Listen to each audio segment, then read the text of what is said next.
A'udzu billahi minasy syaithanir rajim. Bismillahirrahmanirrahim. Nun wal qalami wa ma yasturun. Ma anta bi ni'mati rabbika bimajnun. Wa inna laka la ajran ghairu mamnun. Wa innaka la ala khuluqin azim. Fasatubsiru wa yubsirun. Bi ayyikumul maftun. Inna rabbaka huwa a'lamu biman dhalla an sabilih wa huwa a'lamu bil muhtadin. Fala tuti'il mukazzibin. Waddu law tudhinu fayudhinun. Wala tuti' kulla hallafim mahin. Hammazim masya'im binamim. Manna'il lil khairi muhtadin asim. Utullim ba'da zalika zanim. Angkana zamalin wa banin. Iza tutla alaihim ayatuna qala asatirul awwalin. Sanasimuhu alal khurtum. Inna balawnahum kama balawna ashabal jannah. Iz aqsamu la yasrimunnaha mushfikin. Wa la yastasnun. Fatafa alaiha qaifum mir rabbika wa hum na'imun. Fa asbahat kasarim. Fatanadaw musbihin. Anighdu ala harsikum in kuntum sharimin. Fantalaqu wa hum yatakhafatun. Alla yadkhulannaha al-yawma alaykum miskin. Wa ghadaw ala hardin qadirin. Falamma ra'awha qalu inna ladallun. Bal nahnu mahrumun. Qala awsatuhum alam aqul lakum laula tusabbihun. Qalu subhana rabbina inna kunna zalimin.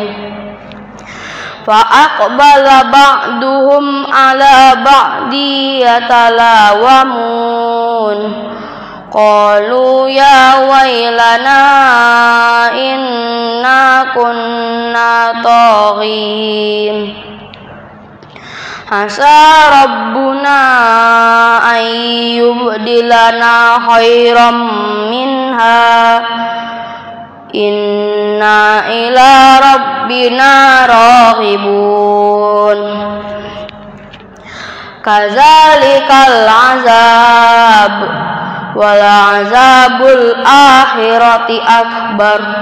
Law kanu ya'lamun. Innal muttaqina inda rabbihim jannatin na'im.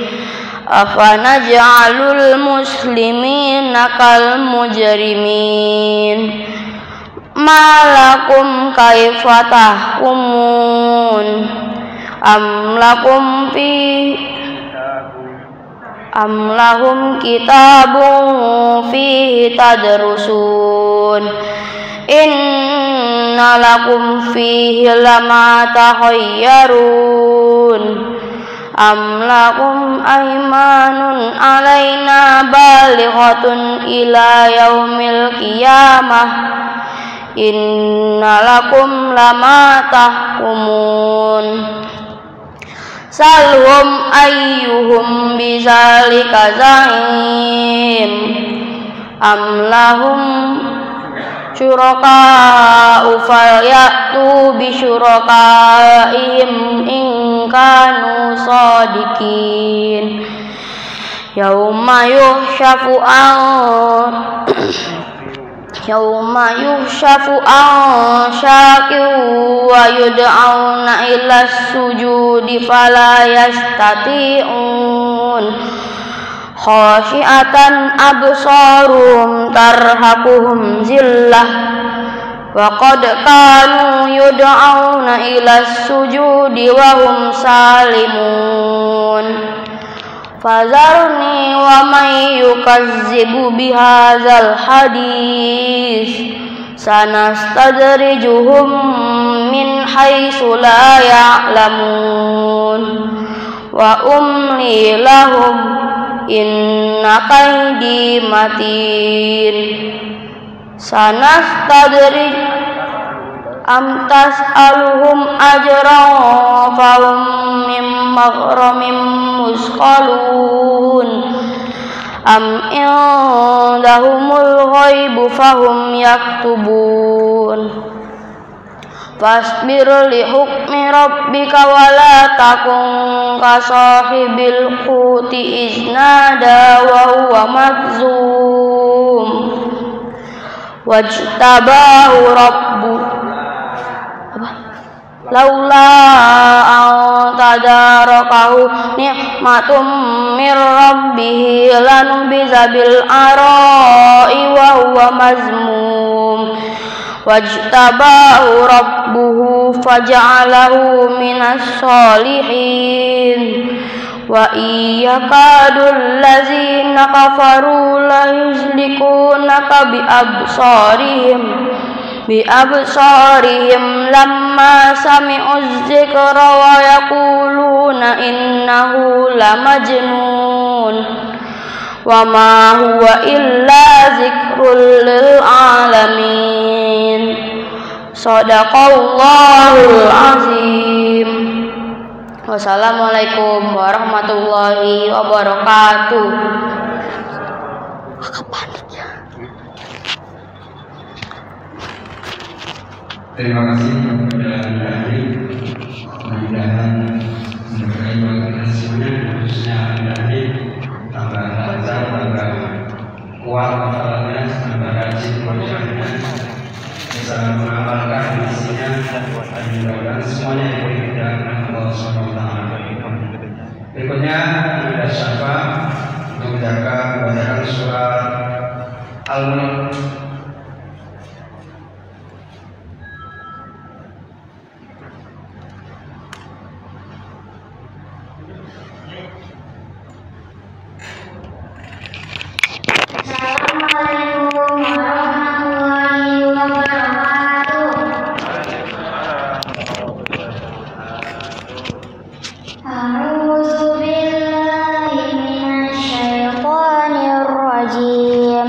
Bismillahirrahmanirrahim. Tabarakalladzi biyadihil mulku wa huwa ala kulli syai'in qadir. Alladzi khalaqal mauta wal hayata liyabluwakum ayyukum ahsanu amala wa huwal azizul ghafur. Alladzi khalaqa sab'a samawatin tibaqa ma tara fi khalqir rahmani min tafawus farji'al basara hal tara min futur thumma rji'al basara karrataini yanqalib ilaikal basaru khasi'an wa huwa hasir wa laqad zayyana as-samaa'a ad-dunya bimasabiha wa ja'alnaha فجعلناها رجوما للشياطين وأعتدنا لهم عذاب السعير وللذين كفروا بربهم عذاب جهنم وبئس المصير.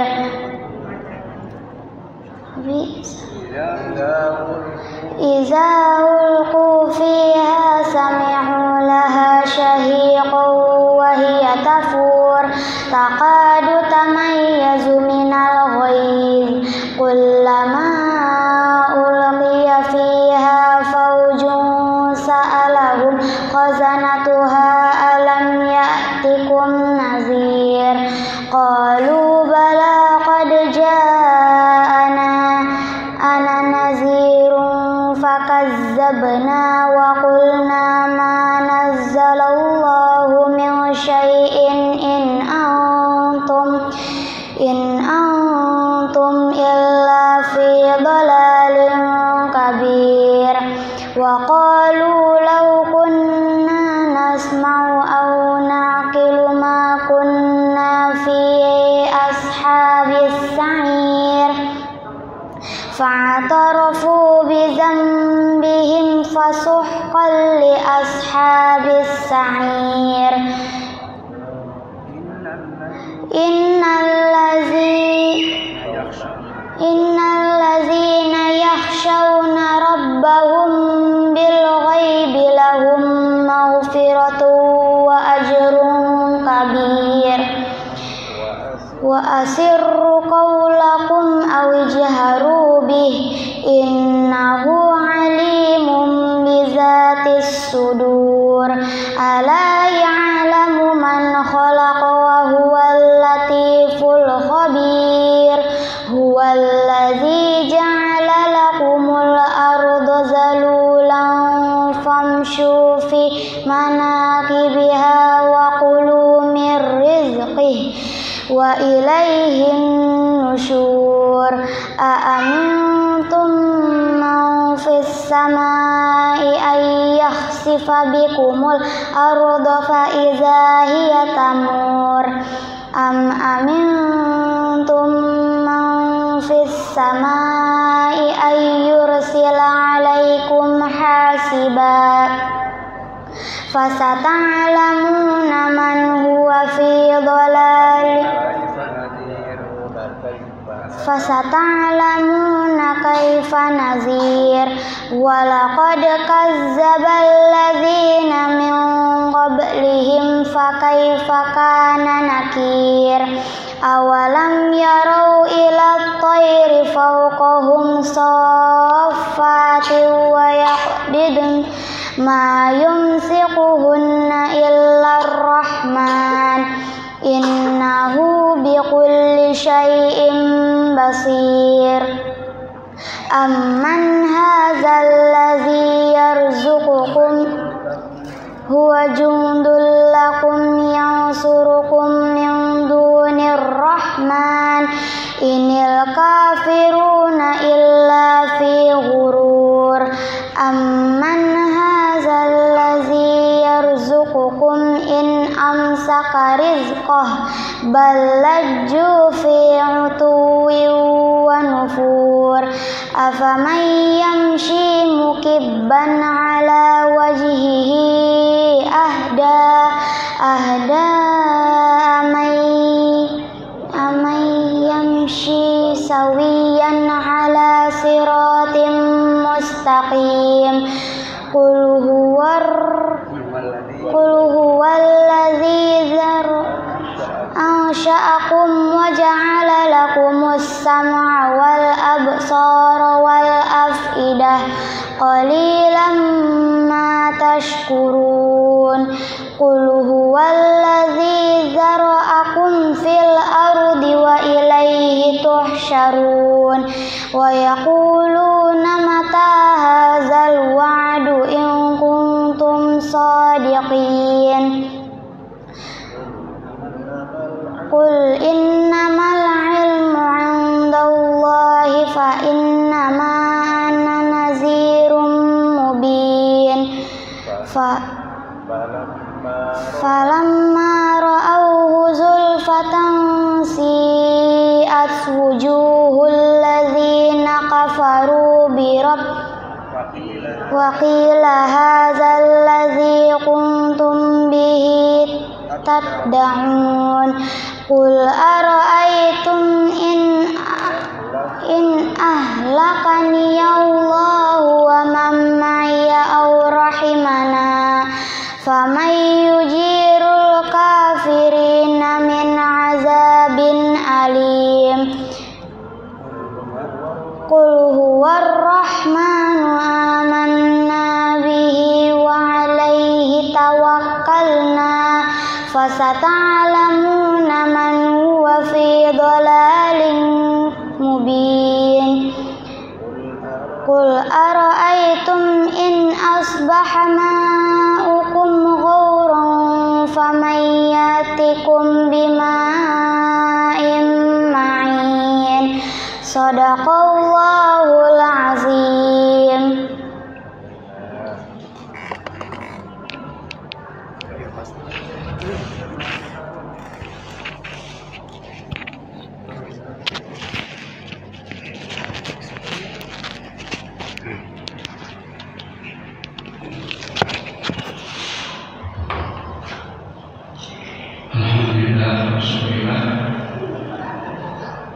Awal pagi ini sudah kita mulai dengan kebaikan, mudah-mudahan semua bicara kebaikan dari sejumlah makna yang dibaca dan jemaah sekalian yang khusyuk menyimak mendapatkan pahalanya dari satu huruf semuanya insyaallah mendapatkan kebaikan dan ini adalah pahala mata kita, pahala telinga kita dan pahala seluruh badan kita yang kesempatan hari ini hadir pada acara taklim siang hari ini. Tentunya tidak lupa selalu mohon doanya pada jemaah sekalian khususnya kesatuan untuk tahfiz Nurul Huda ini semoga selalu berjalan dengan baik, diberi kemudahan segala urusannya, menghafalnya, membacaannya, rumah karena pada saat ini besar sekali tantangannya, besar sekali bahkan banyak mainnya daripada ngajinya, daripada belajarnya saat ini dan luar biasa tantangan bagi kita semuanya. Khususnya anak saya sendiri tadi pagi baru saya suruh ya kan, nggak dari kemarin-kemarin karena saya pikir ini habis libur sudah ada belum yang tilawah gitu. Saya paksa aja dari tadi pagi jam 8 saya suruh murojaah untuk tilawah di acara ini. Ya mudah-mudahan dengan segala kekurangannya mohon dimohon maafnya. Tentunya ini juga hikmah ya kan, ibu-ibu jadi khusyuk nyimaknya, membenarkan yang lupa ini juga pahala di sisi Allah Subhanahu. Jadi sekalian yang bersahabat, pada kesempatan saya ini bab yang dibahas dalam juz bab yang ke-41 itu fotokopi sampai bab ke-42. Tapi kalau nanti juz 41 selesai habis dibahas dilanjut dengan bab yang ke-42. Kalau tidak selesai ya bab 42 untuk pertemuan yang akan datang. Jadi bisa dibawa pulang dan nanti bisa dibawa kembali, jangan hilang. Alhamdulillah guru kita hadir. Terima kasih atas kehadirannya, atas semua waktunya untuk kita semuanya. Mudah-mudahan semuanya adalah keberkahan dan mari kita mulai, kita semak apa yang disampaikan bab 41 ini. Mudah-mudahan tentunya kita yakin dan sampai awal bagi kita semuanya di jalannya. Terima kasih. Mudah-mudahan waktu ini sedang mau. Terima kasih. Sehat Ustaz. Alhamdulillah.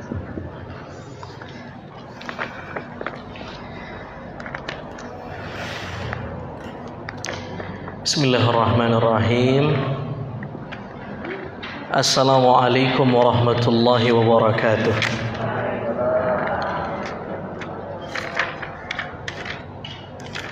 Alhamdulillahi rabbil alamin. Allahumma salli ala sayyidina Muhammad wa ala ali sayyidina Muhammad. Allahumma faqqihna fid din wa 'allimna at-ta'wil. Walhamdulillahirabbil alamin. Yang saya hormati Bapak-bapak, ibu-ibu, jamaah kajian rutin Riyadhus Shalihin Masjid Nurul Huda yang dimuliakan Allah. Apa kabar semuanya, sehat? Alhamdulillah. Kita bab berapa ibu-ibu? 41. Baik. Ila hadratin Nabil Mustafa Muhammadin sallallahu alaihi wasallam wa ala alihi washabihi wa zurriyyatihi thumma ila jami' arwahi masyayikhina wa abaina wa ila jami'il ulama wal musannifin khususan ila hadratis syekh al-imam al-hafidh Syarafuddin An-Nawawi al-Fatiha. A'udzu billahi minasy syaithanir rajim. Bismillahirrahmanirrahim. Alhamdulillahi rabbil alamin arrahmanir rahim maliki yaumiddin. Iyyaka na'budu wa iyyaka nasta'in ihdinas siratal mustaqim siratal ladzina an'amta 'alaihim ghairil maghdubi 'alaihim waladdallin. Amin. Sudah dapat fotokopinya Bu, Ibu? Alhamdulillah. Kita membahas bab yang ke-41, babnya babu tahrimil uquq wa qati'atir rahim. Betul di situ? Oh, nggak ada bahasa Arabnya di situ. Ini ibu-ibu kalau masih ingat, sebulan sebelum kita tawakuf Lebaran, jadi sebelum Ramadan, bab yang kita bahas waktu itu apa? Bab keberapa? Pasti bab yang ke-40 kan? Iya, karena ini bab 41. Babu birril walidaini wasilatil arham. Bab berbuat baik kepada kedua orang tua dan menyambung silaturahim. Bab berbuat baik kepada orang tua dan menyambung silaturahim. Hari ini kita bahas bab babu tahrimil uquq wa qati'atir rahim. Bab yang berbicara menyangkut larangan durhaka kepada orang tua wa qati'atir rahim dan memutus silaturahim. Seolah-olah, saya pengen komentari babnya dulu nih sebelum kita masuk ke hadis dan ayat-ayat. Seolah-olah kalau kita lihat judul dari bab ini hari ini dan bab yang kemarin, seolah-olah Imam Nawawi yang mengarang kitab ini mubazir uraian, ya enggak? Kemarin bahas perintah berbuat baik sama orang tua. Hari ini bahasannya nggak boleh durhaka sama orang tua. Seolah-olah diulang-ulang. Benar nggak ibu-ibu? Apa? Betul ya? Seolah-olah mubazir uraian. Tapi apa maknanya? Tidak mungkin Imam Nawawi tidak fikir dulu nih. Imam Nawawi yang nulis, ulama besar. Mesti Imam Nawawi tahu, loh, bab kemarin kan berbicara menyangkut berbakti sama orang tua.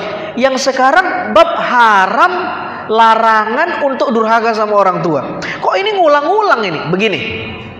Yang pertama, apa hikmahnya?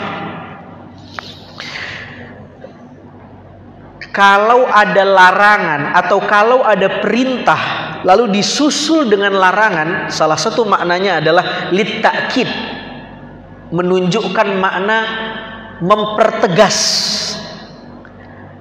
Polisi bilang kalau pakai motor pakai helm, perintah atau larangan? Terus dia bilang jangan nggak pakai helm, larangan atau perintah? Setelah disebut perintah lalu ada larangan, apa maknanya? Litakid, menunjukkan untuk mempertegas makna perintah itu. Ibu punya anak gadis, malam minggu dia keluar, atau bukan malam minggu, malam apa aja dah, dia keluar, ibu buat peraturan. Jam 9 udah ada di rumah. Paham? Perintah atau larangan? Perintah. Terus ibu ngomong lagi, jangan tidak pulang kalau sudah jam 9. Perintah atau larangan? Apa makna larangan setelah perintah? Litakid, mempertegas makna perintah itu. Kira-kira itu yang kesan atau pesan yang ingin disampaikan oleh Imam Nawawi. Kenapa setelah berbicara perintah berbuat baik kepada orang tua, lalu setelah itu dia katakan bab yang berbicara soal larangan untuk durhaka sama orang tua. Salah satu maknanya, catat baik-baik, litakid, mempertegas perintah itu. Dah, itu satu. Yang kedua, maknanya adalah untuk mempertegas motivasi ibadah kita. Begini maksud saya. Ada orang yang tidak merokok. Ini contoh saja. Andai kita sepakat bahwa rokok itu haram. Walaupun ulama berbeda, ya. Di MUI sendiri ada catatan-catatan. Jadi ada yang mengharamkan, ada yang makruh. Ini kita anggap. Ini contoh saja ya. Anggaplah misalnya rokok itu haram, ya. Ada orang yang tidak merokok karena dia tidak suka asapnya. Paham, Bapak-bapak? Ini ada yang nggak merokok. Kenapa tidak merokok? Saya nggak demen sama asapnya, Ustaz. Sudah. Anda kenapa tidak merokok? Karena haram, Ustaz. Mana yang dapat pahala? Sama-sama tidak rokok ini. Yang dapat pahala mana? Yang tidak merokok karena nggak suka dengan asap, atau yang tidak merokok karena dia tahu hukumnya haram dan dilarang sama agama? Yang dia nggak merokok karena dia tahu itu dilarang agama. Ini contoh ya. Kalau Anda meyakini rokok itu makruh ya monggo, tapi ini contoh aja sebenarnya. Sama dengan ini. Kalau cuman ada perintah, boleh jadi orang nggak tahu bahwa durhaka sama orang tua itu dilarang. Tapi dipertegas lagi bahwa bukan cuman perintah tapi dilarang. Durhaka sama orang tua itu dilarang. Ada orang sedekah, boleh jadi dia bagi-bagi sama anak yatim karena dia hobi. Ada nggak orang yang punya hobi berbagi? Ada nggak? Kalau nggak berbagi dia pusing. Orang yang susah dia yang pusing. Ada tuh. Kadang ngomong sendiri itu. Ketemu anak yatim, kenapa gua nggak bagi tadi ya? Ya Allah, nyesel tuh, pulang nyesel. Itu orang hobi bagi itu. Ada orang bagi anak yatim karena dia hobi. Tapi ada orang yang membagi anak yatim karena dia tahu menghardik anak yatim itu dicela agama. Mana yang dapat pahala? Yang sekedar hobi, atau dia memberi karena tahu agama mencela kalau menghardik anak yatim? Paham nggak bedanya, Bu? Paham ya? Bapak-bapak paham? Tentu yang dapat pahala itu, ataupun kalau boleh dikatakan dua-dua dapat pahala, tapi yang paling menonjol pahalanya siapa? Yang dia tahu karena agama tidak merestui ada orang yang menghardik anak yatim. Dia tahu ada larangan. Imam Nawawi setelah memberitahu kita ada perintah, Imam Nawawi juga memberitahu kita ada larangan untuk durhaka sama orang tua. Artinya ada orang yang berbuat baik sama orang tua karena memang dia nggak bisa marah. Ketemu sama orang tuanya senyum aja. Emang face-nya protagonis bukan antagonis, nggak bisa marah. Jadi dia senyum sama orang tua bukan karena dia tahu ada larangan agama untuk cemberut sama orang tua, tapi karena memang dia hobi senyum. Marah saja senyum. Tapi ada orang senyum sama orang tua karena dia tahu ada larangan agama kalau cemberut sama orang tua. Mana yang dapat pahala? Nah, yang kedua lebih bagus ini. Karena itu seolah-olah judul ini kok kelihatan mubazir uraian, tapi sebenarnya salah satu hikmahnya litakid, yang kedua untuk mempertegas motivasi ibadah kita. Dah. Itu terkait judul. Yang kedua soal diksi judulnya. Coba perhatikan. Bab yang sebelumnya diksi yang digunakan Imam Nawawi adalah mana nih daftar isinya? Babu birril walidaini wasilatil arham. Bab berbuat baik sama orang tua, wasilatil arham, dan menyambung silaturahim. Yang kedua, babu tahrimil uquq wa qati'atir rahim. Bab larangan durhaka sama orang tua dan qati'atir rahim, memutus silaturahim. Ini kalau dalam ilmu balaghah ada namanya bab tibak. Tibak itu adalah dua diksi atau dua pilihan kata masih dalam satu ayat kalau di Quran ya, atau dalam satu tema, tapi dua bahasa ini, dua kata ini saling tanakut, kontradiktif. Saya sederhanakan. Ada dua istilah masih dalam satu tema, ya, masih dalam satu penggalan, tetapi ini kontradiktif. Contohnya misalnya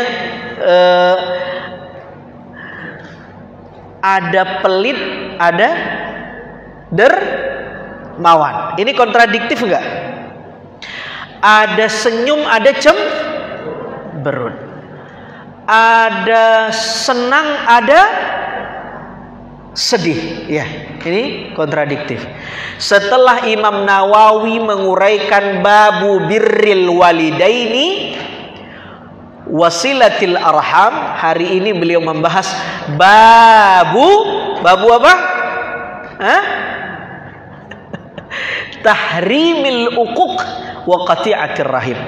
Yang pertama Imam Nawawi mengatakan birrul walidain. Hari ini Imam Nawawi mengatakan uququl walidain. Apa bedanya? Birrul walidain itu salah satu makna bir itu maknanya adalah, makna asalnya adalah kebaikan yang luas. Karena itu daratan luas nggak Bu? Kenapa berbakti sama orang tua disebut birrul walidain? Karena albir itu maknanya adalah daratan. Zaharal fasadu fil barri wal bahr. Al-bar itu maknanya daratan. Daratan itu luas. Jadi agama menyuruh kita bukan hanya berbuat baik, tapi meluaskan kebaikan kepada orang tua. Lawannya al-uquq. Aqqa ya'uqqu uquqan, madda yamuddu. Ini sahih mudha'af. Maknanya adalah membelah, merobek, itu makna uquq. Jadi berbuat baik sama orang tua bahasa Arabnya apa? Birrul walidain. Kebalikannya uququl walidain. Catat tuh. Berbuat baik sama orang tua namanya birrul walidain. Durhaka sama orang tua namanya uququl walidain. Birrun itu artinya kebajikan yang luas, yang lapang, yang besar, namanya birrun. Tapi uquq itu maknanya apa? Membelah, merobek.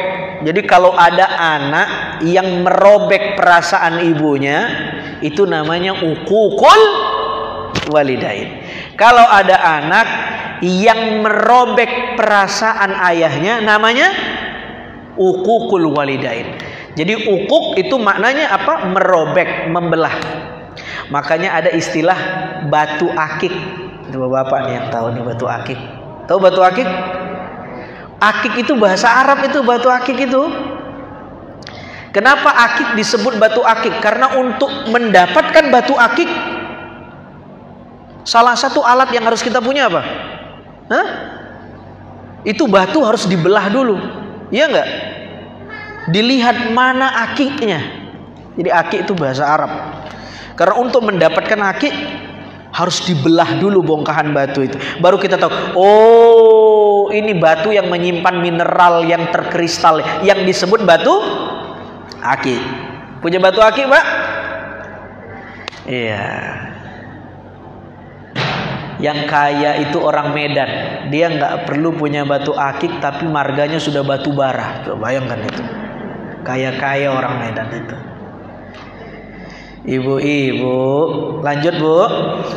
Nah, ini masalah judul dulu ya. Terus Imam Nawawi mengatakan kalau di bab sebelumnya ada kata-kata silah. Silah itu menyambung. Lawannya qati', memutus. Orang yang menyambung silaturahim namanya silaturahim. Orang yang memutus namanya qati'ur rahim. Ibu-ibu, jadi yang namanya menyambung silaturahim bukan ini. Saya mau kemana? Mau ke Nurul Huda. Ngapain? Mau ngaji. Pahalanya gede loh. Hitung-hitung sambil silaturahim. Silaturahim itu sebenar hakikatnya adalah menyambung yang terputus. Kalau ibu nggak ada terputus dengan orang, negur semua, tidak konflik, itu bukan silaturahim, tapi memperkuat silaturahim. Paham nggak? Tapi kalau ada yang tidak teguran satu majelis, dia datang, nah itu menyambung namanya silah. Karena lawannya qati. Qati itu memutus. Orang yang terputus harus disambung, namanya silaturahim. Dan kata para ulama sebenarnya maknanya lebih khusus lagi. Maknanya lebih khusus lagi. Apa itu? Menyambung yang sedarah. Tapi Imam Al-Qurtubi mengatakan, nanti kita bahas. Sekarang kita masuk ke ayat dulu. A'udzubillahi minasyaitonirrajim. Bismillahirrahmanirrahim. Ayat yang pertama, qala Allah Ta'ala. A'udzubillahi minasyaitonirrajim. Bismillahirrahmanirrahim. فهل عسيتم إن توليتم أن تفسدوا في الأرض وتقطعوا أرحامكم أولئك الذين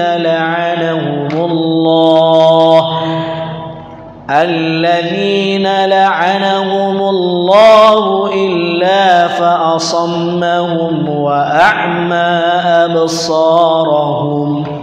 Ayat yang pertama, fahal asaitum, apakah kamu, kata Allah, sekiranya kalau sudah intawallaitum, diberikan kekuasaan, lalu dengan kekuasaan itu membuat kamu antufsidu fil ard, melakukan ifsad, kerusakan di bumi, wa tuqatti'u arhamakum, dan memutus silaturahim, ulaikal ladzina la'anahumullah, orang-orang yang demikian, yang berbuat kerusakan di bumi dan memutus silaturahim, mereka adalah orang yang dilaknat sama Allah. Ya, mereka adalah orang yang dilaknat sama Allah.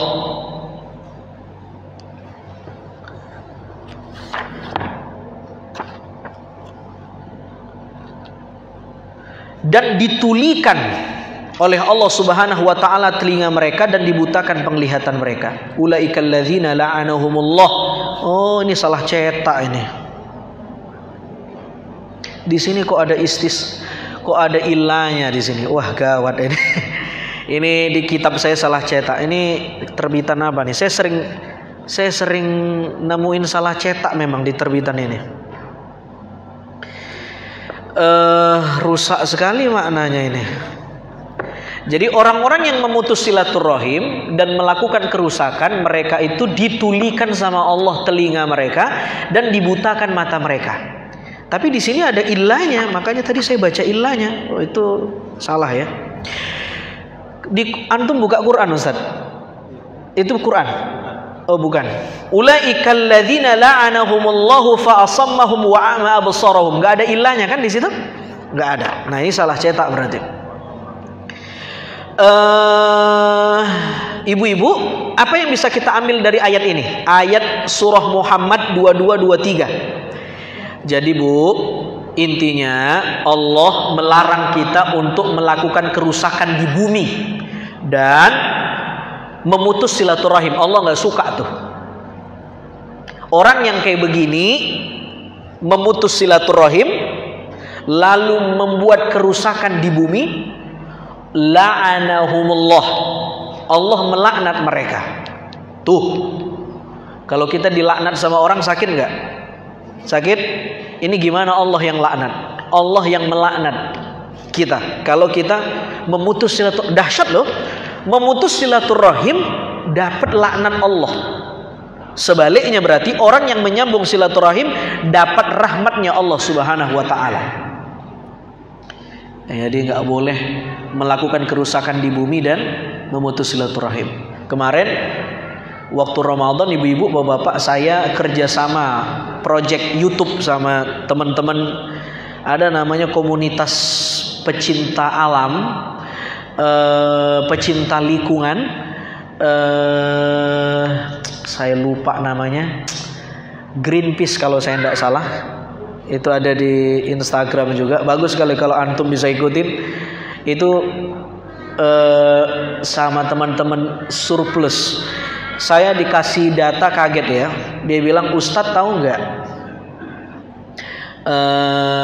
di Indonesia ini sampah makanan itu food waste namanya, sampah makanan orang makan tapi kebuang. Itu 48 juta ton per tahun. Dan itu meningkat kalau bulan Ramadan, lebih-lebih Lebaran 15-20%. Itu kan sampah makanan itu ada yang bisa terurai, ada yang tidak bisa diurai. Itu merusak lingkungan. Padahal kata dia, Indonesia ini negara ketiga terlapar se-Asia Tenggara. Tapi negara pembuang makanan juga. Coba bayangin, kita buang makanan tapi kita negara terlapar. Dosa nggak tuh? Dosa tuh. Coba lihat Ramadan. Ramadan kita, Ustadz ceramah, hikmah Ramadan adalah untuk memunculkan empati kepada orang yang miskin, supaya kita tahu bagaimana rasanya lapar, ya nggak? Tapi setelah berbuka, semua kita makan, semua kita masak, semua kita beli. Tapi banyak juga yang nggak habis. Akhirnya dibuang di tempat sampah, food waste. Ada yang belum diolah sudah jadi sampah. Ibu-ibu belanja di warung, ya bumbu-bumbu banyak kebuang. Karena banyak buka bersama di Ramadan, yang dibeli nggak masak. Nah, ini penting juga buat ibu-ibu nih, ya. Kalau buat bapak-bapak udah senang banget dia dengar tema begini, nggak belanja gua katanya. Ini buat ibu-ibu nih, yang megang dapur tuh ibu-ibu, ya harus betul-betul dilihat, jangan sampai jadi food waste. Kalau jadi food waste, ya itu ya nggak baik, ya, dosa kita. Jadi kita berbicara tentang waktu itu tentang kesalehan ekologis, tentang lingkungan, tentang mencintai bumi dan lain-lain. Saya bilang saya suka dengan tema-tema ini daripada saya ditanya kapan Dajjal muncul, kapan Imam Mahdi turun, kapan Dajjal sedang di mana. Saya jawab saya nggak tahu karena saya bukan dukcapil Dajjal. Kan ada tuh beberapa ustadz yang viral temanya Dajjal mulu. Kayaknya dia pengen banget kiamat. Kalau kita mah kagak, ya biar aja ntar. Betul nggak? Pengen bener kiamat kayaknya. Temanya kiamat mulu. Ya Allah ya karim. Itu dia udah kehabisan bahan mungkin ya. Kiamat terus. Padahal ya boleh, sesekali boleh. Tapi kalau itu terus kita jadi fatalis, kita jadi nggak optimis sebagai umat Islam. Yang kita omongin Dajjal, orang sudah buat robot, orang sudah buat penelitian ini itu, kita yang kita teliti Dajjal di mana ya? Itu kok, ya Allah, ya kita kalah langkah sama orang lain. Ya. Masya Allah, udah tutup tuh cerita Imam Mahdi sama Dajjal. Jangan lagi, ya nggak guna karena kita bukan panitia kiamat, panitianya udah ada Allah yang urus, kita nggak usah repot-repot. Yang nurunin Allah. Daripada ngomongin Dajjal, bagus yang kita persiapkan apa yang kita punya untuk supaya nggak kena fitnah Dajjal itu. Iya Ustadz, karena itu penting bicara Dajjal. Iya, tapi jangan tiap hari cerita Dajjal. Baik.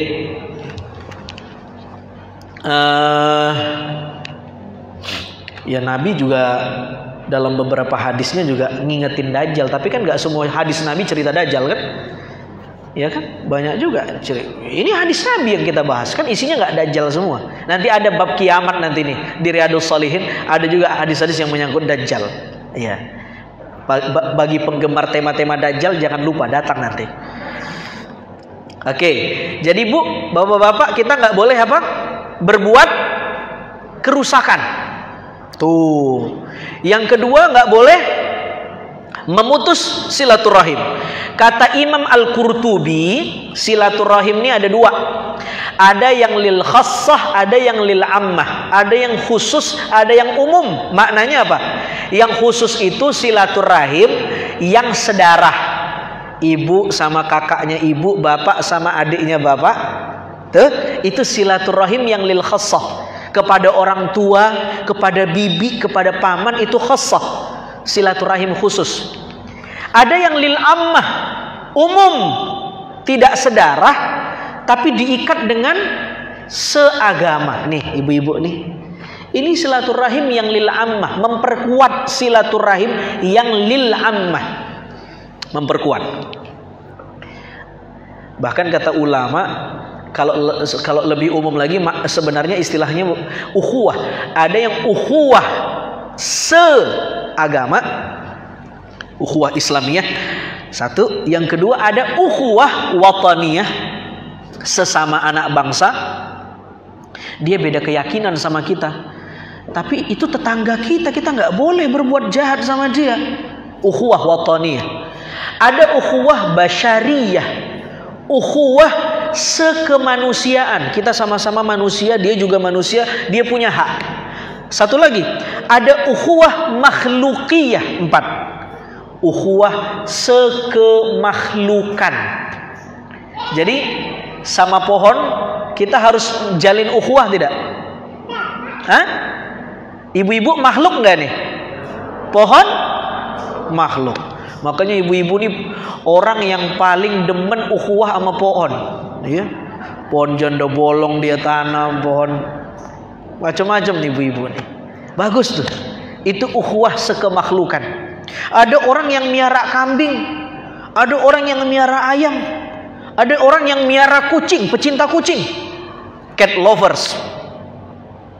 Itu ukhuwah sekemakhlukan. Meskipun kalau Anda suka binatang, ya tetap diperhatikan hak-hak tetangga Anda. Ya, cinta binatang tapi binatangnya ya kotorannya nggak dibersihin, nggak disiram, binatangnya naik ke motor orang, nyakar-nyakar jok motor, itu diperhatikan itu. Sebaiknya di dalam rumah kita. Tapi bau, ya itu konsekuensi kan. Anda cat lovers, pecinta binatang.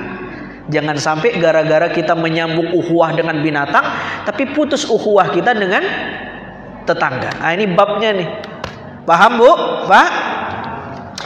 Nah orang yang demikian itu, yang nggak nyambung silaturahim, memutus dia dan berbuat kerusakan, mereka mendapat laknat Allah. Salah satu bentuk laknat Allah itu apa? Fa'asammahum wa a'ma absarahum.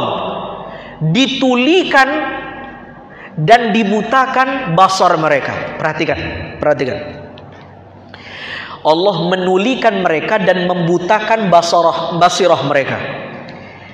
Allah ketika menyebut menulikan tidak menyebutkan telinga, tapi ketika menyebutkan membutakan, yang Allah sebut basirah, mata hati.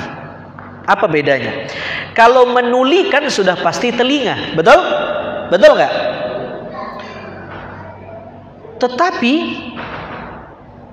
Tetapi ketika Allah menyebut mata, wa a'ma absarahum, yang ditulikan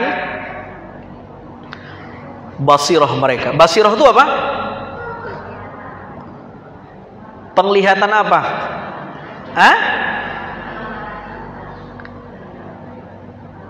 Kalau mata telanjang, mata fisik, ini namanya ainun.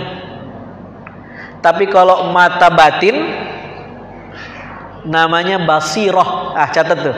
Kalau mata yang ini namanya ainun. Tapi kalau yang ini basirah.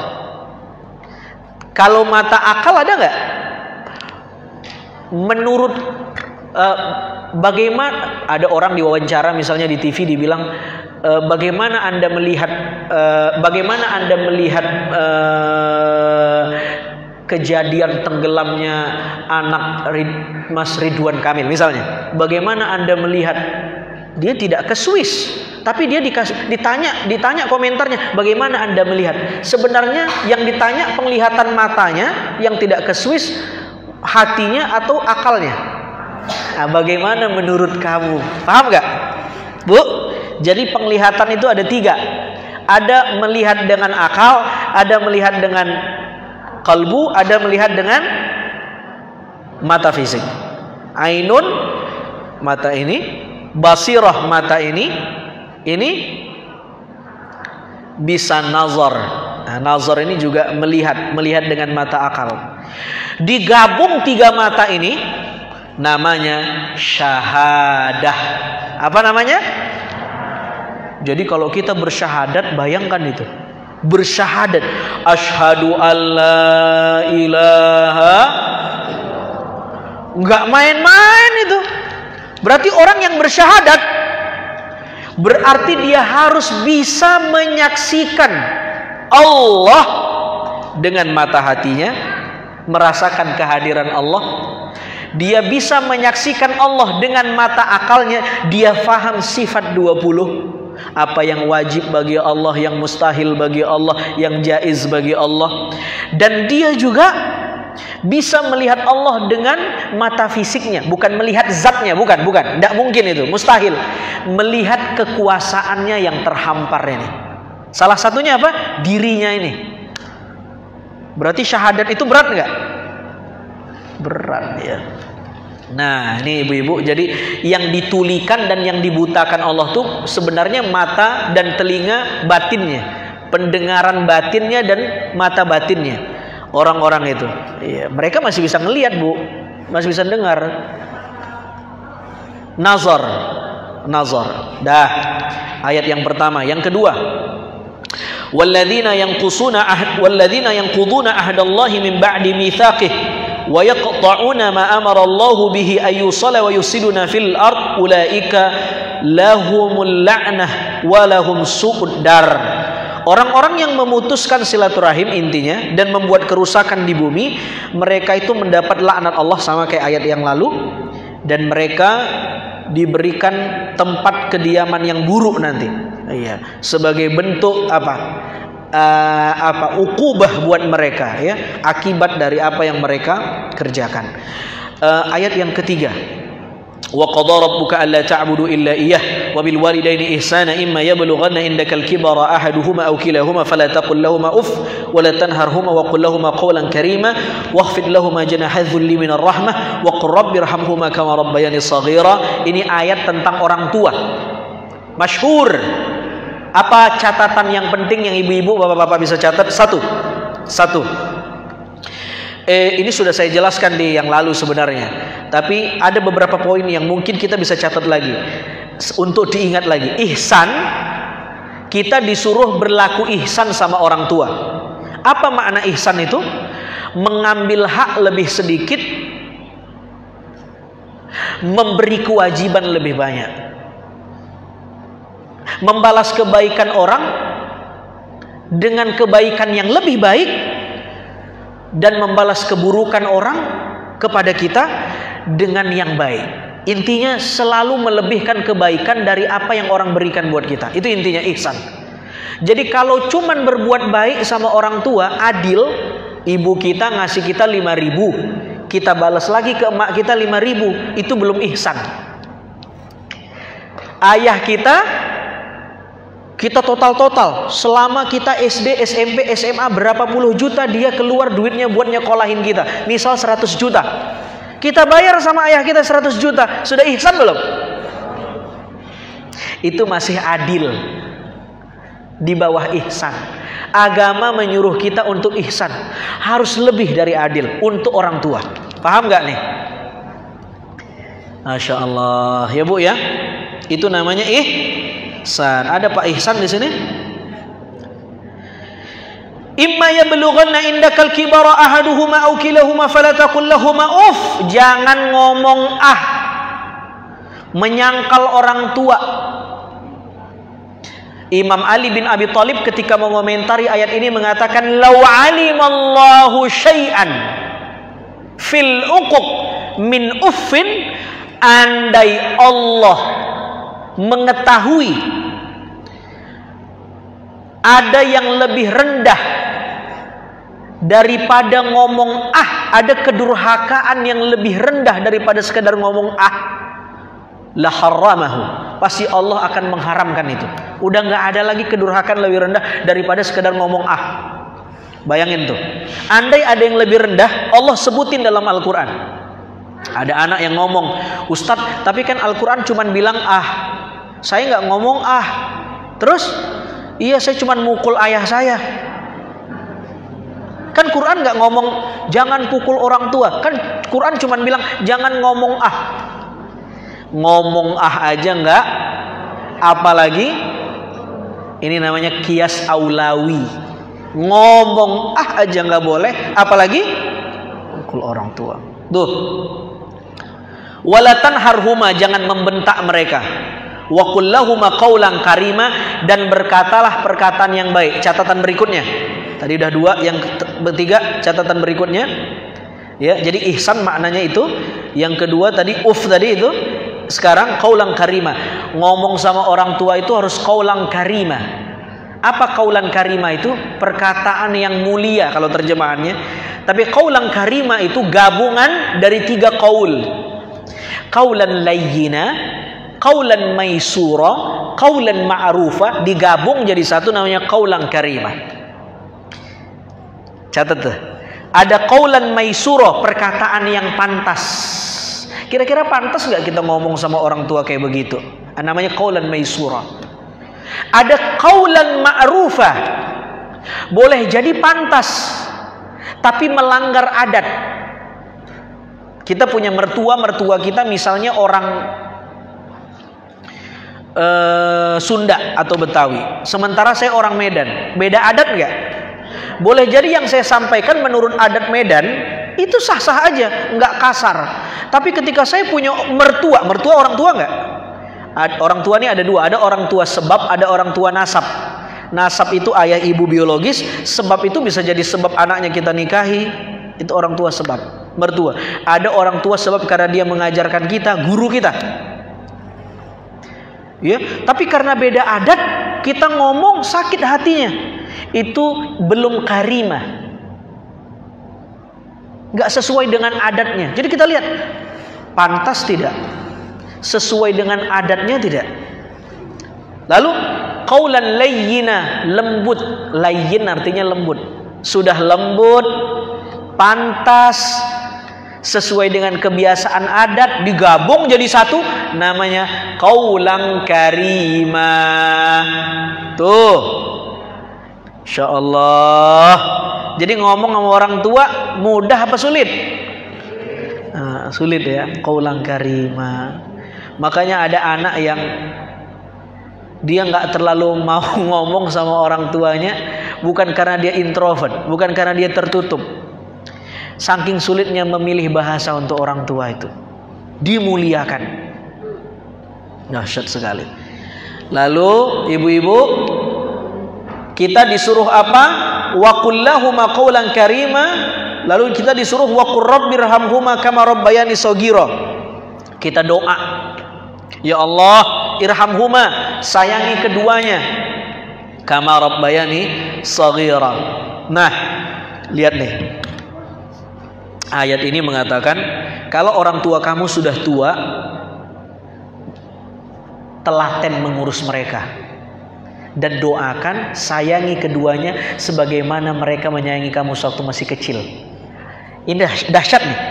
Kalau orang tua kamu sudah tua, telaten ngurusi mereka. Jangan bentak, jangan ngomong jangan sakitin, jangan ukuk, jangan robek perasaannya. Tapi di saat yang sama doakan mereka, yang isi doanya adalah kama rabbayani shaghira, sebagaimana mereka menyayangiku sewaktu aku masih kecil. Kita diingatkan ketika orang kita sudah tua, kita urus. Kita diingatkan dulu waktu kita kecil, dia pernah urus kamu. Ya kan? Apa kesimpulannya? Ujian orang tua ketika ngurus anak masih kecil. Ujian tuh. Nangis, tantrum. Iya enggak? Bu, ibu-ibu yang tahu nih. Kita tidur dia, kita makan dia kita tidur dia nangis, ganti popoknya. Kadang-kadang gara-gara anak, ngurus anak kita yang masih kecil, kita berantem sama suami. Betul? Betul nggak, Bu?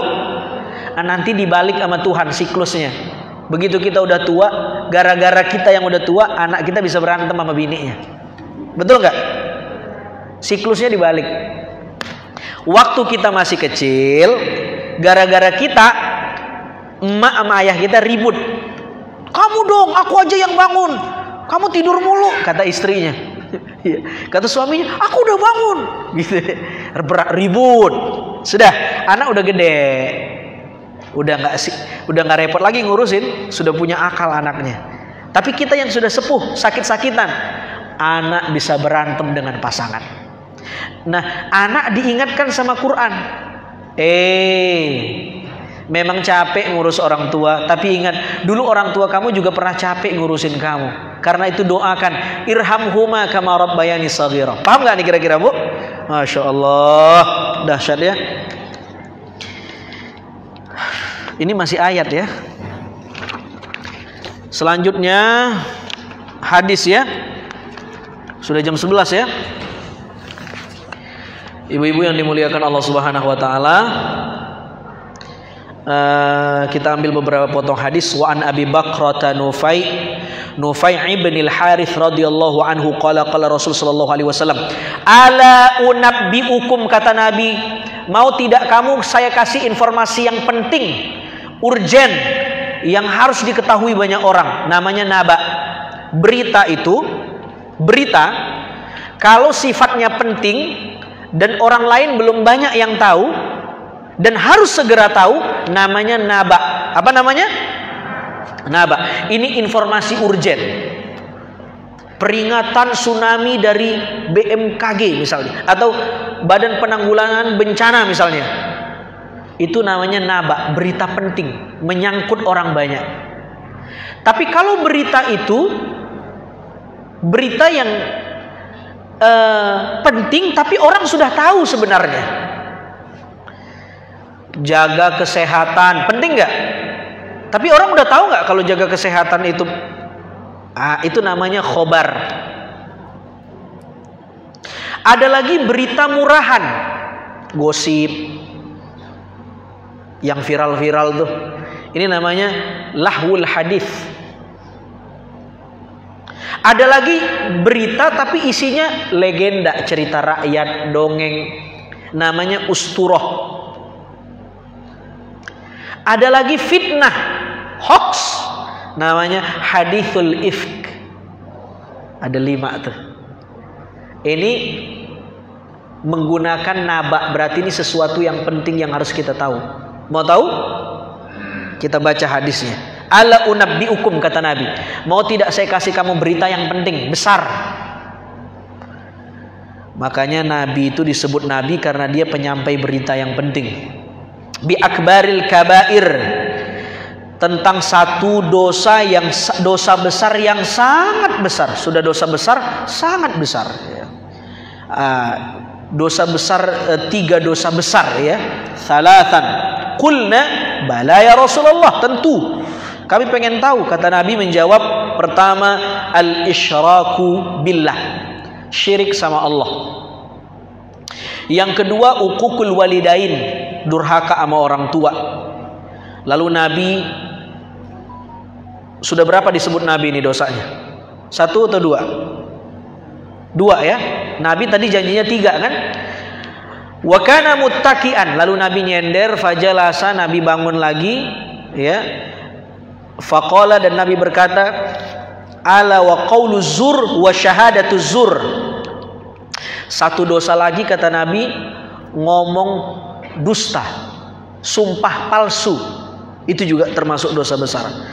Fama zala yukarriruha hatta qulna laitahu sakat. Dan Nabi mengulang-ulang ini. Fama zala, mazala ini apa Ustaz Ali?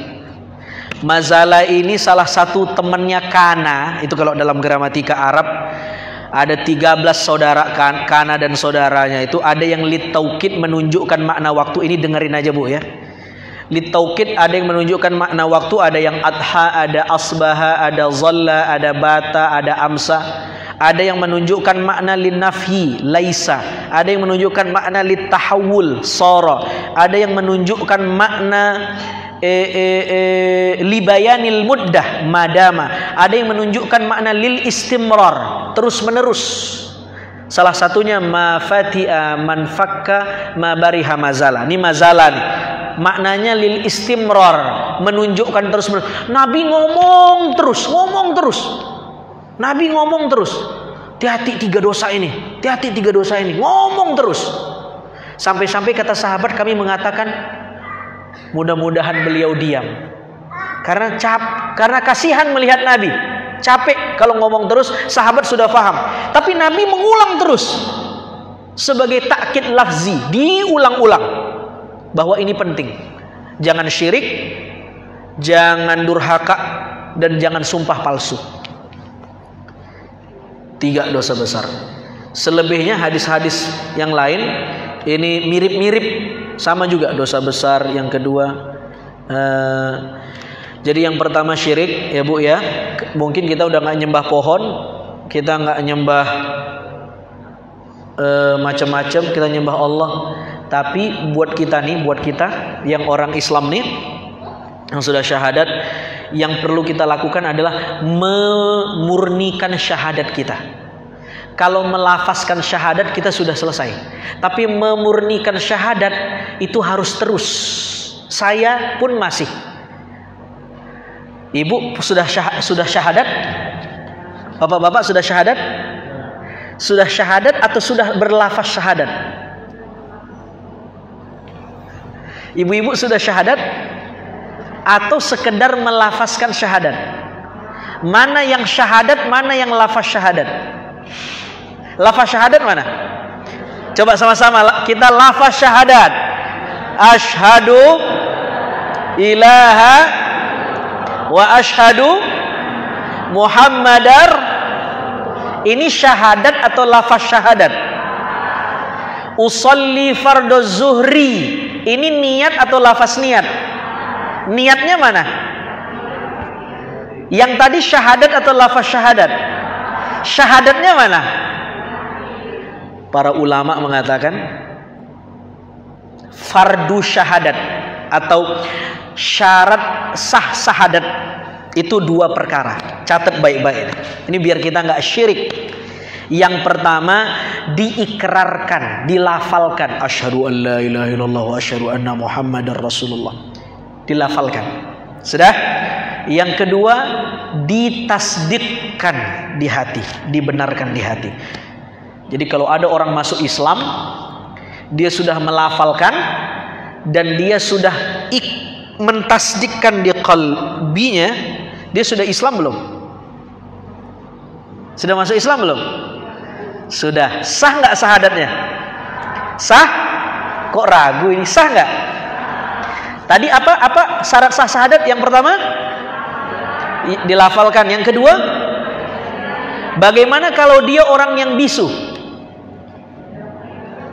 Tidak bisa dilafalkan.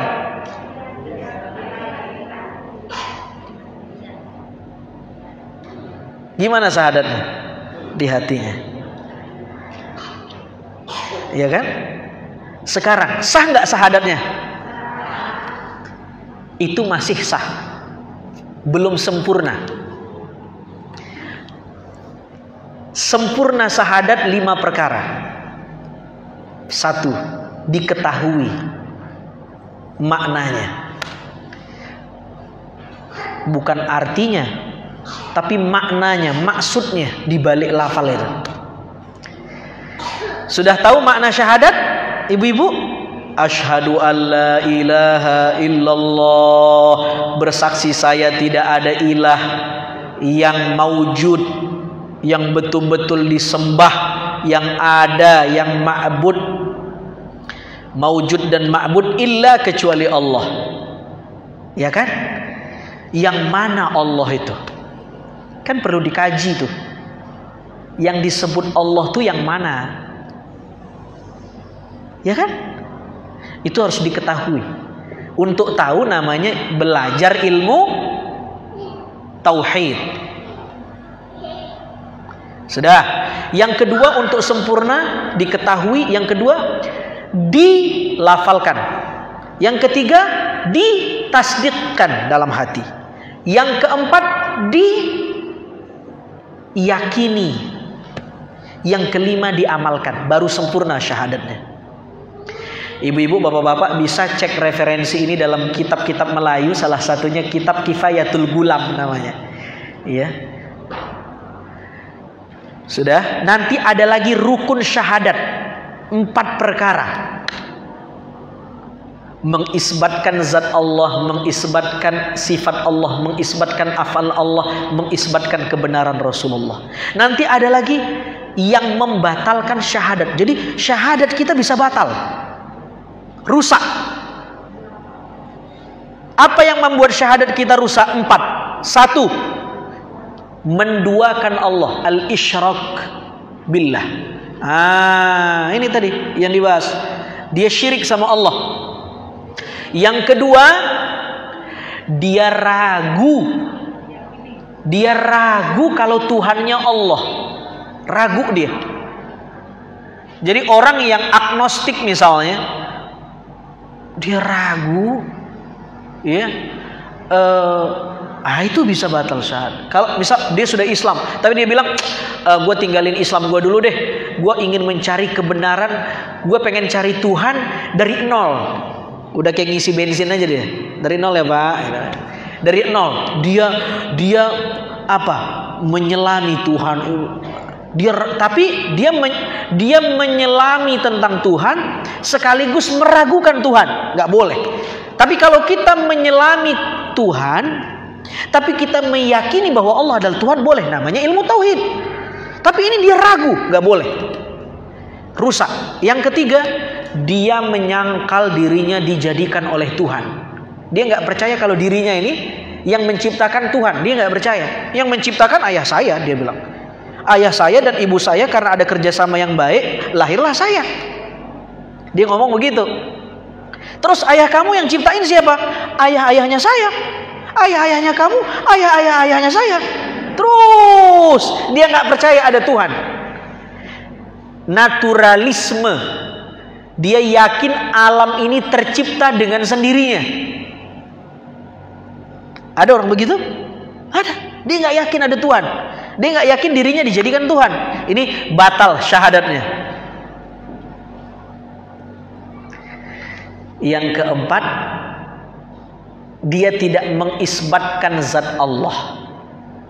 Nah, ini kalau dibahas panjang, ya. Ini adanya di ilmu tauhid.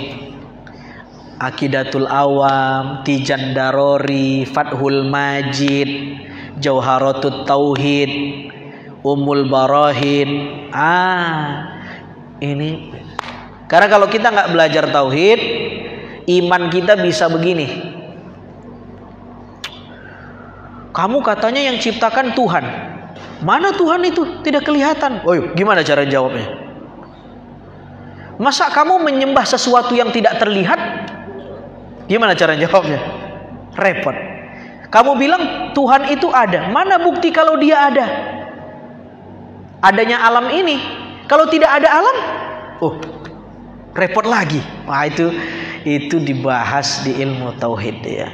Itu guru ulama-ulama kita menyusun. Salah satunya Syekh Sanusi dalam Ummul Barahin, dia menyusun sifat 20. Bukan artinya Allah cuma punya sifat 20. Sifat Allah nggak terbatas. Tapi dengan 20 itu kita bisa mengimani sifat Allah yang nggak terbatas itu. Itu maknanya. Supaya kita nggak al-isyraku billah. Hadis yang terakhir sebagai penutup ibu-ibu. Sebagai penutup, yang lain maknanya samalah saya kira. Ini ada 5 hadis kalau nggak salah. Ini kata Nabi Shallallahu Alaihi Wasallam, hadis yang ketiga kalau nggak salah. Innallaha ta'ala harrama alaikum uquqal ummahat. Allah melaknat orang yang durhaka sama orang tuanya, wa man'an wa hati wa wa'dal banat wa karaha lakum qila wa qala wa kathratas su'al wa idha'atal mal. Ada nggak Bu hadis yang ketiga di situ? Ketemu?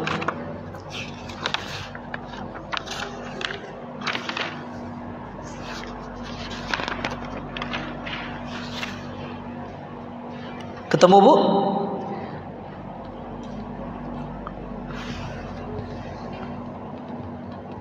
Hadis yang keberapa itu ya?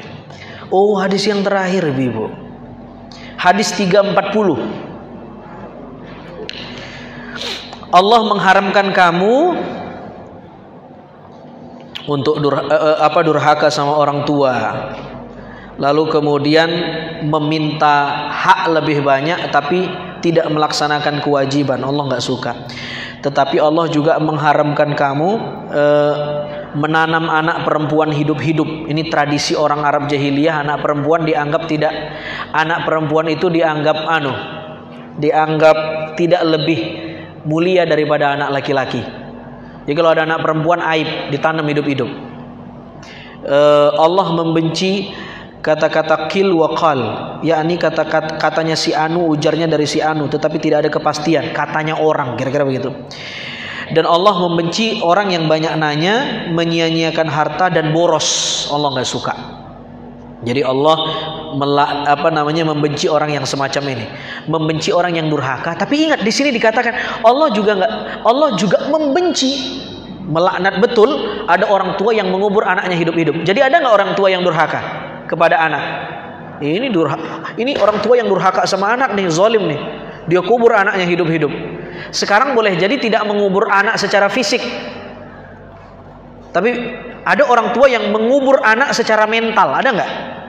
Orang tua toksik, ribut terus, nyalahin anak terus di rumah. Itu dia bisa mengubur anaknya secara mentalnya. Jadi nggak sehat mentalnya. Nah, itu dosa juga. Yang ada juga menarik, hadis yang nomor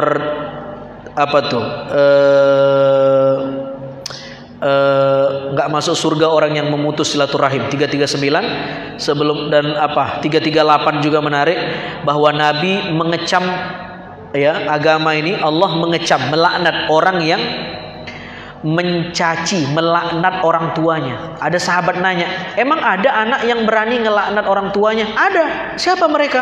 Dia laknat orang tua orang, lalu anak orang lain itu melaknat orang tuanya. Jadi kalau kita ngelaknat orang tua yang itu bukan orang tua kita, itu sama artinya kita melaknat orang tua kita. Nah, ini indahnya ajaran Islam ini, bahwa semua orang tua dianggap bagaikan orang tua kita sendiri. Masya Allah. Mudah-mudahan kita bisa mengamalkan, tidak memutus silaturahim, lalu kemudian tidak syirik kepada Allah, tidak sumpah palsu, tidak melaknat orang tua orang lain. Kita tahu memutus silaturahim itu nggak masuk surga, ya. Kita sudah tahu makna ihsan itu apa dan lain-lain, ya. Bahkan di sana dikatakan bil walidaini, dia tidak katakan lil walidaini, karena kalau bi itu maknanya al ilsaq, melekat. Kalau lil walidaini maknanya berjarak. Jadi berbuat baik sama orang tua nggak boleh pakai jarak, harus nempel, melekat.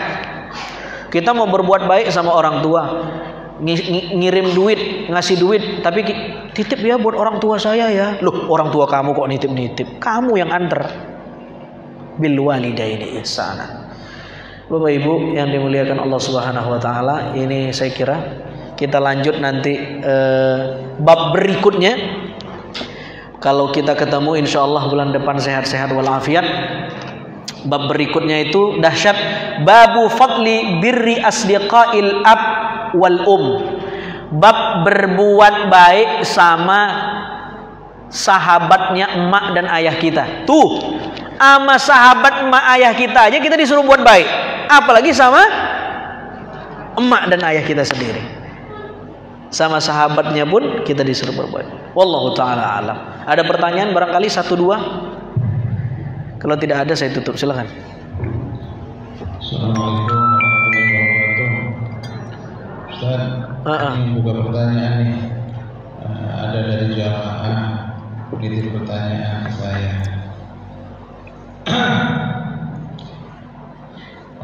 Ilustrasinya begini Ustaz. Status orang tuanya itu orang mampu. Dia dapat pensiunan juga. Dia ada si anak sudah berkeluarga sehingga bisa rumah begitu. Jadi pertanyaan yang pertama ini, apakah si anak masih tetap punya kewajiban memberikan makanan kepada orang tuanya? Orang tuanya mampu. Mereka pisah rumah. Iya. Itu yang pertama. Yang kedua,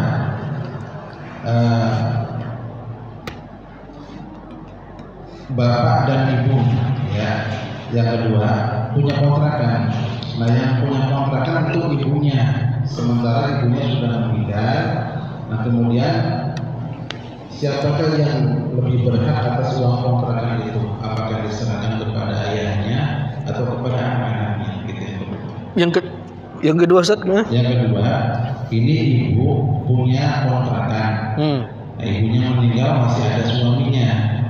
Nah, siapakah yang lebih berhak untuk atas uang kontrakan itu? Terima kasih. per bulan berapa tuh kontrak di situ? Jadi dahsyat. Makasih Ustaz. Yang pertama apa namanya tadi? Apa tadi Ustaz? Lupa saya. Ini gara-gara nanya kontrakan nih. Pertama, Orang tuanya masih mampu. Apakah masih ada kewajiban memberi nafkah sama? Tidaklah. Tidak wajib memberi nafkah sama orang tua. Yang namanya kewajiban nafkah itu istri kita, anak-anak kita. Tetapi tidak salah memberi. Ya. Itu bahkan Al-Quran sangat menganjurkan kalau kita bersedekah kepada karib kerabat dulu. Salah satu yang paling kerabat itu adalah orang tua kita. Jadi kalau kewajiban nafkah tetap kepada istri, anak-anak, itu dulu tuh yang penting tuh. Itu dulu yang penting. Syukur-syukur kita lebih kita beri kepada orang tua.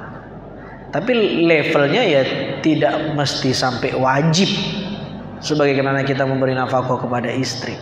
Tetapi memberi ya nggak salah. Masa salah memberi ke orang tua? Kan enggak. Ya, apalagi nah di sini konteksnya orang tuanya mampu. Lebih-lebih kalau orang tuanya nggak mampu misalnya.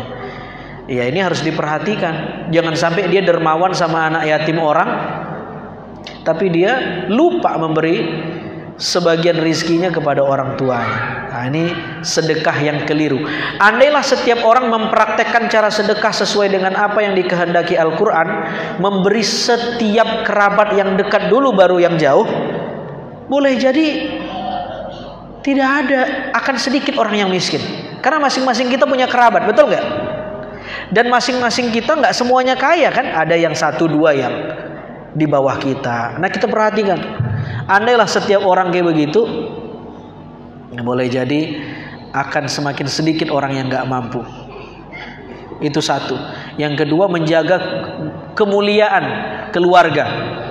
Daripada dia minta-minta sama orang, kita yang kasih keluarga. Kita yang tahu kondisi keluarga kita. Dan yang kedua, yang punya kontrakan itu tentu ayahnya masih punya hak ya. Itu ayahnya masih punya hak. Meskipun hartanya harta ibunya, mereka dulu pernah terikat sebab perkawinan. Ya, itu ayahnya ya punya hak juga dengan kontrakan itu. Ya, bukan cuman anaknya. Ya, dikasih juga ayahnya. Ya. Ini kadang-kadang anak lupa nih. Nah, ini penyakit nih.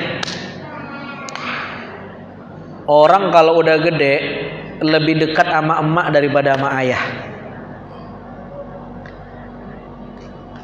Itu boleh dan itu wajar, biasanya begitu. Untung dibuat begitu. Karena bapak-bapak nih hatinya luas nih. Coba dibalik. Anak lebih dekat sama ayah. Bisa nyumpah mulu ibu-ibu. Betul nggak? Kalau ayah mah diam aja dia lapang. Tapi anak harus dikasih tahu. Kalau dia cuman begitu, itu tidak bagus. Memang betul ada hadis siapa yang harus berbakti kepada siapa? Ummuk, ibumu baru ayahmu. Ada ulama yang memaknai ini 3:1. Karena ibu disebut 3 kali, ayah disebut 1 kali. Tapi ada juga yang memahami maknanya bukan 3:1, tapi 3 sama. Karena dulu sebelum Islam datang, ayah laki-laki itu jauh lebih dimuliakan 3 kali lipat dibanding ibu. Ketika Islam datang, level ibu dinaikin. Sekarang jadinya berapa? 3 sama atau 3:1? Paham gak maknanya? Maka Imam Syafi'i gak setuju. Mana yang harus kita lebihi berbakti, ibu sama ayah? Kata Imam Syafi'i dua-duanya. Tidak ibu, tidak ayah, dua-dua harus kita berbakti. Terus kalau dua-duanya membutuhkan, lihat faktor-faktor yang lain di luar ibu dan ayah, mana yang lebih membutuhkan. Ibu kita butuh duit, ayah kita butuh duit. Dua-dua sakit. Tapi ibu sakitnya sakit pusing doang, ayah sakitnya mengancam nyawa. Di ruang ICU, ibu cuman sakit kepala, minum bodrek selesai. Tapi ayah mengancam jiwanya. Mana yang lebih kita berbakti? Saat itu kata Imam Syafi'i ayah. Nah, kadang-kadang anak dia lupa. Hadisnya ibumu baru ayahmu. Lebaran dia beli emaknya baju lengkap, ini lengkap. Ayahnya kagak kebagian. Ya Allah ya Karim. Nah, ibu-ibu jangan bangga punya anak begitu. Kasih tahu, nah ayahmu juga punya keringat yang sama membesarkan kamu. Kalau ayahnya yang ngomong kan lucu. Ayah juga dong. Itu bukan ayah-ayah banget tuh. Malu dia. Kalau mama dia masih bisa ngomong. Ayah lu doang yang lu perhatiin, mak lu kagak bisa tuh. Kalau ayah-ayah jangan harap, diam aja dia. Yang ngasih tahu siapa? Emak. Kamu ayah udah kamu TRF belum? Ini belum, Masya Allah. Nah, ini mudah-mudahan pertanyaan Ustadz Ali menjadi pengingat buat kita semua. Wallahu ta'ala alam. Terakhir barangkali ada? Kalau tidak ada kita tutup. Baik, kita tutup ya. Saya lihat mata ibu-ibu sudah mulai lapar dan melihat nasi kotak ya. Saya juga lapar. Baik, kita tutup dengan doa billahi bismillahirrahmanirrahim. Allahumma salli ala sayyidina Muhammad wa ala sayyidina Muhammad. Allahumma inna nas'aluka ilman nafi'a wa rizqan wasi'a wa amalan mutaqabbala. Allahumma inna nas'aluka husnal khatimah wa na'udzubika min su'il khatimah. Rabbana atina fid dunya hasanah wa fil akhirati hasanah wa qina adzabannar. Wa sallallahu wasallam ala alhamdulillahi alamin. Wassalamualaikum warahmatullahi wabarakatuh.